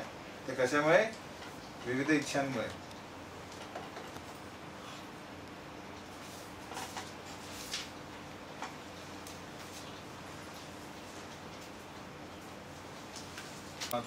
प्रकृती, नंतर भगवंत, हे आणि म्हणजे भगवंतांचं दिव्य ज्ञान, हे सर्व म्हणजे आपले हे स्टेप बाय स्टेप ज्ञान आहे. आत्मा, प्रकृती, नंतर परमात्मा, नंतर भगवंतांबद्दल. हे काय करतात, हे आपल्या अंतःकरणात जे अज्ञान रूपी अंधकार आहे तो नष्ट करतो. जसं आपण बघतो की रात्री अंधारामुळे आपण कुठे जायची इच्छा करत नाही, कारण काय असं भीती वाटते काय. पण जेव्हा सूर्य उगवतो तेव्हा सगळी भीती नष्ट होते. तर हे जे ज्ञान आहे हे सर्व चिंता, भय याला दूर सारतं. म्हणजे उदाहरण दिलं की जसं हे सूर्य हा दिवसा काय करतो, सर्व वस्तूंना प्रकाशित करतो. त्या प्रकारे हे जे ज्ञान आहे हे सर्व गोष्टी प्रकाशित करतात. म्हणून जे आत्मसाक्षात्कारी पुरुष जे गुरु आहेत त्यांना ज्ञानचक्षु काय म्हणतात, म्हणजे ज्ञानचक्षुनी बघतात सगळे. आपण बघणे आणि त्यांनी बघणे हे फरक आहे.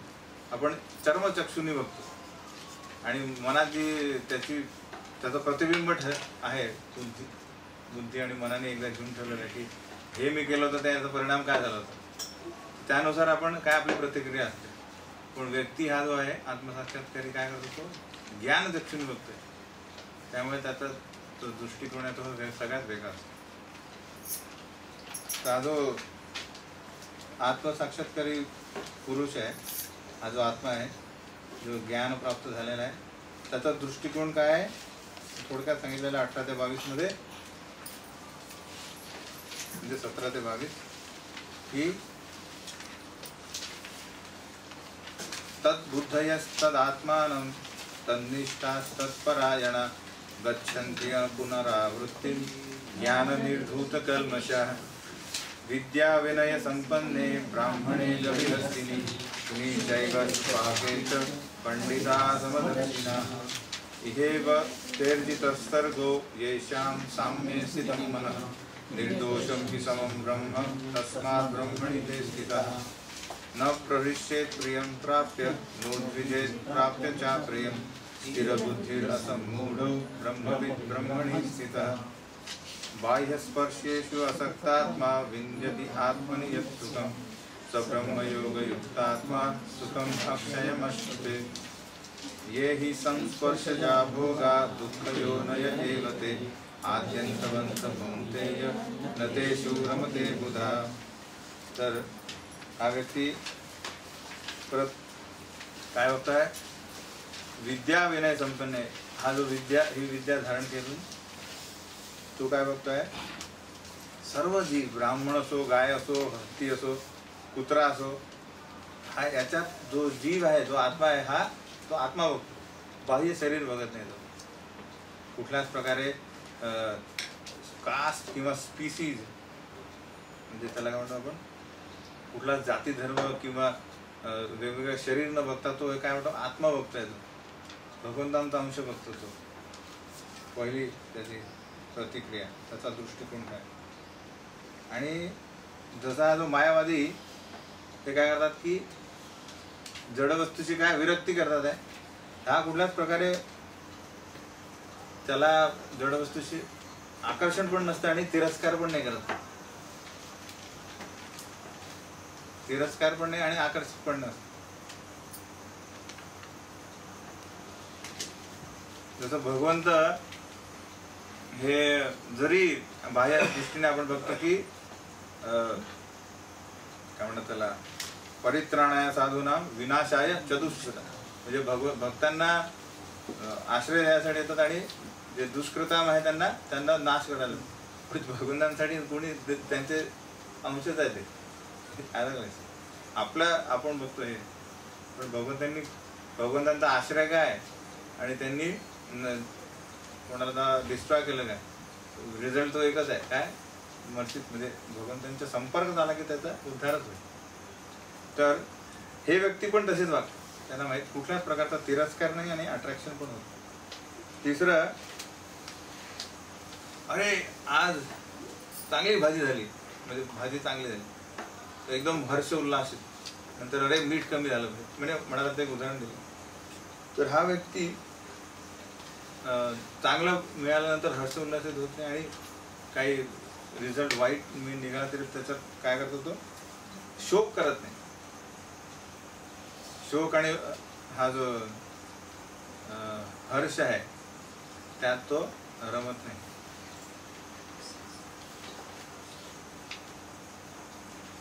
एकत्वत राहतो.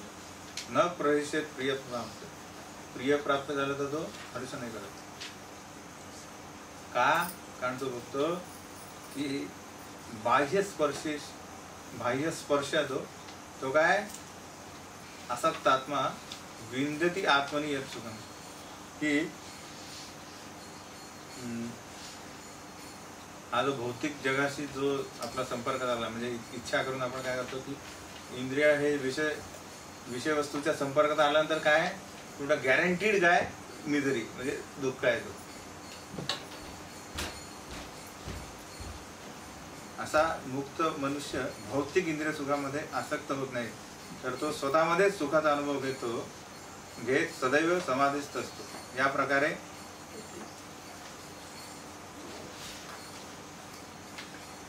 त्यामुळे तो एक फर्मली काय कर समजतो की त्याला 100% माहीत असते की हा जो संपर्क आहे तो दोन गोष्टी करतो, सदैव मिथुनी म्हणजे शोक देईल आणि तो आपली कारकीर्द आहे या भौतिक जगातली तो वाढवेल. अधिक प्रतिक्रिया आहे त्यामुळे अजून शरीर घेणं भाग. त्यामुळे स्वार्थासाठी विषय वस्तू आणि इंद्रिय यांचा संपर्क आला की दोन गोष्टी नेहमी येतील. एक तर काय की दुःख येणार आहे आणि आपलं या भौतिक जगातलं जे कारकीर्द वाढवणार आहे. अशा प्रकारे तो त्याला माहित असते. म्हणून तो इंद्रिय तृप्तीसाठी कधीच आकर्षित होत नाही. तो त्याला कधी दिलं नाही अरे याच्यावर ही सूट आहे तो म्हणतात मला माहित आहे की ती म्हणजे खराब आहे म्हणून तुम्ही सूट देत आहे. सूट देण्याचं कारण काय आहे की नाही. एखादा व्यापारी तो मूर्ख आहे का की कमी किमतीत म्हणून जास्त किमतीत म्हणून कमी किमतीत देणार नाही. त्याला काहीतरी लाभ आहेत. त्यामुळे हा व्यक्ती हुशार. मी जिथे सूट आहे तिथे जाणारच नाही. मी ऍक्च्युअल प्राइस सांगा तरी घेईन. आणि तो काय करतो, सुखम अक्षयम अश्नुते. अक्षयम अश्नुते म्हणजे आत्मा तो स्वतः त्या ज्ञानरूपी आत्म्यामध्ये हॅपी राहतो, म्हणजे सुखी राहतो. त्याला बाह्यरित्या कुठल्याच प्रकारचा असा हे नको, छाप नको की अरे ही गोष्ट केल्याने तू आनंद देऊ शकतो. पुढे मला माहित आहे मी स्वतः आनंद अनुभवत आहे स्वतः आतमध्ये. कारण मी आता मला जाणलेलं आहे मी शरीर नाही, मी आत्मा आहे. माझा परमात्म्याशी संबंध आहे आणि या प्रकृतीशी संबंध आहे. या प्रकृतीत सर्व जे विषय वस्तू आहे त्याच्याशी मी इंद्रिय संपर्क केला की तुझे ते मित्र येणारच आहे. म्हणून मी काय करतो, सर्व कृष्णाची इच्छा जी ते करणार आहे. त्यामुळे मला त्या कमळपत्रावर कमळासारखं मला याच्यात राहायचं आहे. कर्म करेल पण बंधनात येणार नाही.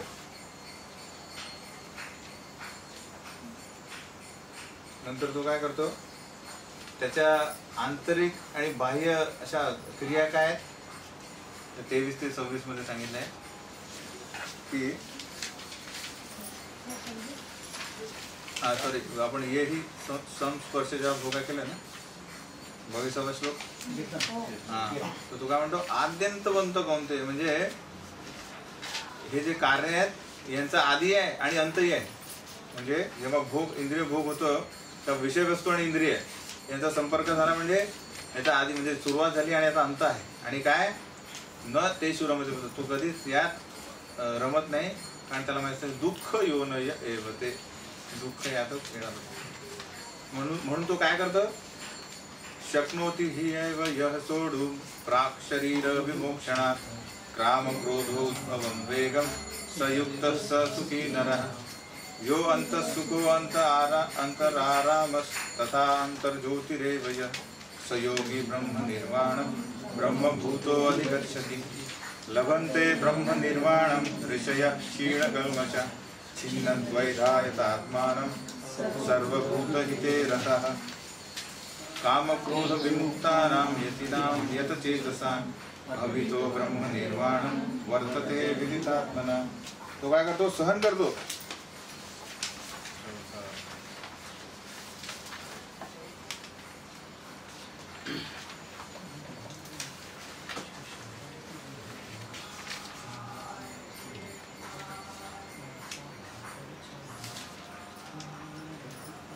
हा जो इच्छा आहे, इच्छा येतं आणि जे इंद्रिय आहेत त्यांचा आवेग आहे, क्रोध आणि बाकी सगळ्या इंद्रियांचा आवेग आहे, यांचं काय करतो तो हे सहन करत असतो. त्यांना बळी नाही पडत. कधीपर्यंत, वर्तमान शरीराचा त्याग करण्यापूर्वी. म्हणजे असा कधीच अशी वेळ येणार नाही की या सर्व इंद्रियांचा आवेग कमी होईल किंवा म्हणजे माया आपल्याला सोडून देईल, अरे भक्त झाला. मरते क्षणी पण म्हणजे मायाचा प्रभाव असेल की प्रलोभन द्यायला. म्हणजे म्हणून तो आपण म्हणतो अंत्यकालेच्या मामेव स्मरण मुक्त्वा कले. बरोबर. तर अंतकाला जेव्हा कृष्ण स्मरण होईल तेव्हा पुढे ऍक्च्युली कृष्ण प्राप्ती होईल. नाही तर नाही तर माया तोपर्यंत सोडणार. म्हणजे ती सर्व परीक्षा आहे. ती परीक्षा सतत शक्नोती ही यह सोडून जोपर्यंत शरीर आहे, शरीर होईपर्यंत आपल्याला हे आवेग आणि हे इच्छा असणार. म्हणून तू काय करतो, सहन करत राहतो. कशा प्रकारे, या पूर्व जो आत्मधूनच इतका सुखी आहे तो की त्याला तो ती सहन करणं आवश्यक, म्हणजे हे राहतं काय म्हणतात त्याला, सुलभ होतं. आणि हे मायावादी काय करतात ते काय म्हणतात त्याला सप्रेस करतात, दमन करतात. म्हणजे म्हणाला तर कृत्रिमरित्या नको नको नको. त्यांनी काय म्हणतात जो आवेग एकदा येणारच आहे तो. त्यामुळे ते काय म्हणतात ठीक आहे परोपकारी हॉस्पिटल काढू, ठीक आहे नाही, कारण त्यांचे शिष्य असतीलच, ठीक आहे हॉस्पिटल काढा किंवा कल्याणार्थ एवढा कॅम्प करा वगैरे वगैरे, तर ती कार्य होणारच. पण हा व्यक्ती ज्ञानाने एवढा संतुष्ट आहे की त्याला हे जे आवेग आहे हे सुलभ होतात. तो या आत्मध्येयात फोकस करतो की ध्येय काय माझं, या विषय वस्तूंशी जास्त संपर्क नाही ठेवत. संपर्क केला की मी परत वाढवणार आहे माझा जो कालावधी वाढवण्याचा मला काही हे नाही. अशा प्रकारे तो मेडिटेट करत राहतो आणि तो करता करता तो काय करतो, दुसऱ्या व्यक्तींना पण हेल्प करत असतो.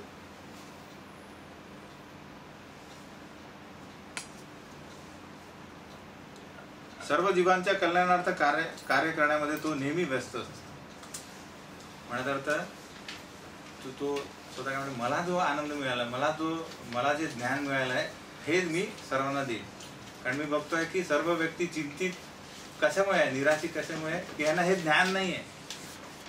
हे सतत या वस्तूंशी संपर्क करतात आणि स्वतः चिंतित होतात आणि सगळा आपला कारभार वाढवतात आहे. त्यामुळे मी काय करतो, ते म्हणतात मी त्यांना मदत करतो आणि जे सर्व पापापासून मुक्त आहेत ते या ब्रह्मामध्ये मुक्तीची प्राप्ती करतात. अशा प्रकारे तर काम क्रोध विमुक्तानाम, हा जो काम क्रोध यांच्यापासून हे जो लोक मुक्त आहेत यांना त्वरित निकट भविष्यातच मुक्तीची निश्चित आहे. कारण काय करतात, हे सदैव काय करतात, समाधी असते यांच्या हे ज्ञानावर, म्हणजे भगवंत आत्मा परमात्मा म्हणजे परमात्म्यावर जे भरतात. म्हणजे म्हणायचा अर्थ कसा की आपण भक्तिमय सेवा करतोय त्यामुळे आपलं सतत चिंतन चालत राहतं की कोणासाठी करताय, कृष्णासाठी कृष्ण. तर यात एक गॅरंटी काय की आपल्याला त्वरित जी आहे मोक्ष आपल्याला पॉसिबल आहे, जो यांना नाही आहे. त्यांना 8व्या अध्यायात आपण बघणार आहे की खूप क्लेश असतात, यांना खूप जन्म घेऊन नंतर त्यांना कळतं की नाही ॲक्च्युली भक्तिमय सेवा मी आपल्याला करावं लागेल. त्यामुळे ते तिथून चालू करतात. पण अशा व्यक्ती जो आहे हा या अशा रीतीने तो त्वरित भविष्य काळात त्याला ही जी भगवत प्राप्ती शक्य आहे. तर शेवटी भगवंत सांगतात की या जगात राहण्याचा तो शांतीचे सूत्र काय, म्हणजे पीसफुल फॉर्म्युला, म्हणजे तुम्ही या जगात कोणीही सुखी आणि शांत कसा राहू शकतो हे सूत्र दिलेलं आहे. दोन श्लोक पण आहे.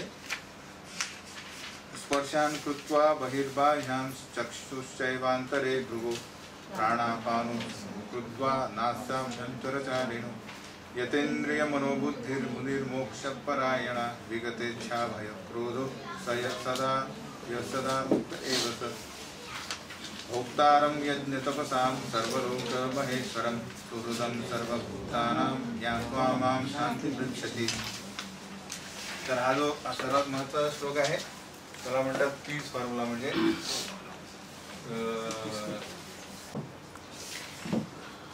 सर्व यज्ञांचे भोक्ताराम म्हणजे भोक्ते कोण आहे, तपसा जे तपस्या करतात आहे, यज्ञ करतात आहे, त्याचे अंतिम हे कोणासाठी होत आहे, कृष्णा ते कृष्ण आणि विष्णू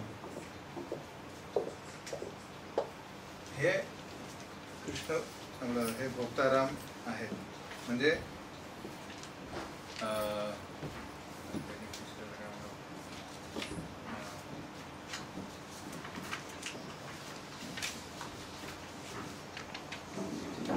लाभार्थी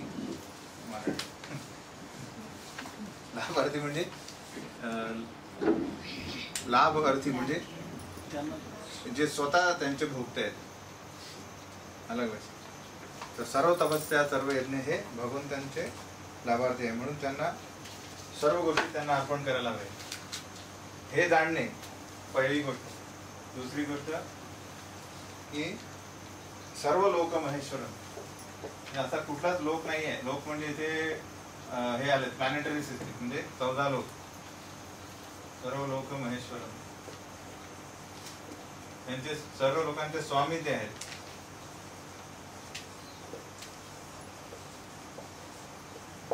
म्हणजे यांचे आधिपत्य आपण स्वीकारायचं.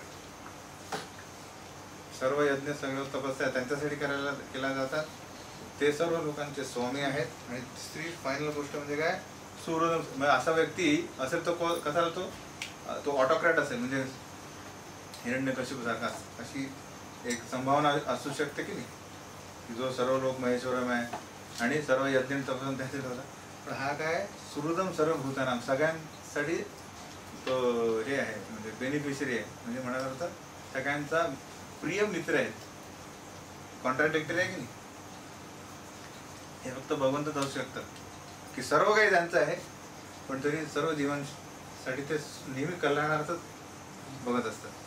कधीच त्यांना असं त्रास द्यायचा विचार नाही करत. जनरली आपण बघू आजच्या युगात समजा असा व्यक्ती असेल तो काय करेल, सगळीकडे हे आपलं प्रभुत्व माझं की नाही, मी आहे माझ्यासाठी सगळं करा. कधी कधी होतं की नाही. हा काय तिसरा मेन की सुहृदम सर्व भूतानाम. सुहृदम म्हणजे सर्वांचे कल्याण. हा मित्र. सर्व भूताना, सर्व भूत म्हणजे फक्त मानव नाही, त्यात सर्व भूत सर्व जीव आले. हितचिंतक, सर्व जीवांचे हितचिंतक.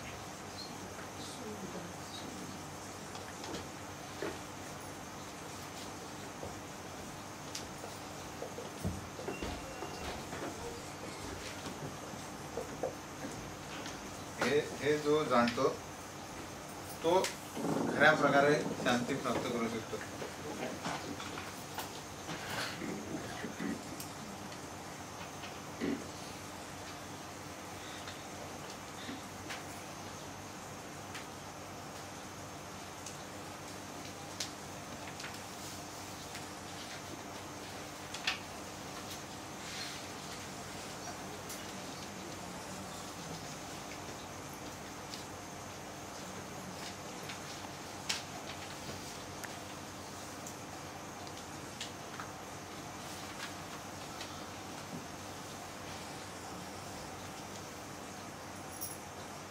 तर आज मध्ये 27 आणि 28 जो श्लोक आहे, जो आपण आता बघितला नाही, तो कारणीभूत आहे 6व्या अध्यायासाठी. की त्यात अष्टांग योगाबद्दल सांगितलं आहे की कशा प्रकारे ध्यान करू शकतो व्यक्ती. जो आपण तो पण एक योग आहे, ध्यान योग, ज्याने व्यक्ती जो आत्मा आपल्या शरीरात 5 वायूंमध्ये तरंगतोय, त्याला ऊर्ध्ववत नेऊन तो ब्रह्मरंध्रातून इच्छित लोकांची प्राप्ती करू शकतो. तर तो एक अष्टांग योग आहे. तर भगवंत थोडक्यात सांगतात की हा व्यक्ती जो आहे हा कसा भुव्यांमध्ये एकाग्रचित्त होऊन ही जो आत्मा आहे तो नेऊन अशा प्रकारे मन, इंद्रिय आणि बुद्धी संयमित करतो आणि मोक्ष प्राप्ती करू शकतो. नंतर मग भगवंत परत म्हणतात की ॲक्च्युली म्हणजे शेवटी सांगतात की शांती प्राप्त करायची तर हे जाणणे आवश्यक. नंतर भगवंत परत त्याच्यावर खुलासा देतात की ध्यानयोग काय. ध्यानयोग जे भगवंत काय करतात की यात सर्व तत्वज्ञान देतात की यात सर्व योग दिलेले आहेत. कर्मकांड, कर्मयोग, ध्यानयोग, ज्ञानयोग. नंतर म्हणतात तू ॲक्च्युली तू कर्मयोगी म्हणजे म्हणायचं होतं भक्तियोगी. शेवटी त्याचा निष्कर्ष की तू युद्ध करणे आवश्यक आहे. तर भगवद्गीता हे अशा प्रकारचं ज्ञान आहे ज्यात म्हणजे असं मार्केट प्लेस सगळं विस्तारित सांगितलेलं आहे. आणि त्यातलं बेस्ट काय आहे तर भगवद्गीतेत श्रील प्रभुपाद पहिल्या चॅप्टरपासून 4th इव्हन या ध्यानयोगामध्ये पण प्रभुपाद काय सांगतात की ध्यानयोग कलियुगासाठी नाही आहे. कलियुगात काय संकीर्तन यज्ञ त्यांनी तुम्ही मोक्ष प्राप्त केलं. तर बरेचसे व्यक्ती म्हणतात की ऍक्च्युली भगवंतांचा हा हे नव्हता, भगवंतांचा हा जो निष्कर्ष नव्हता सांगण्याचा, पण प्रभुपाद त्याच्यात पण लिहिलं की या कलियुगात हा ध्यानयोग कोणी करणे शक्य नाहीये. बघे नाही, जंगलात जाऊन राहणे पहिले हीच गोष्ट नाही, तर ते जंगलात जाऊन नंतर काय करणार. भगवंत म्हणून प्रभुपाद म्हणतात की या कलियुगासाठी संकीर्तन यज्ञ हाच आहे, श्रेष्ठ आहे. अशा प्रकारे हा चॅप्टर हा अध्याय इथे संपतो. ठीक आहे. हरे कृष्ण. तर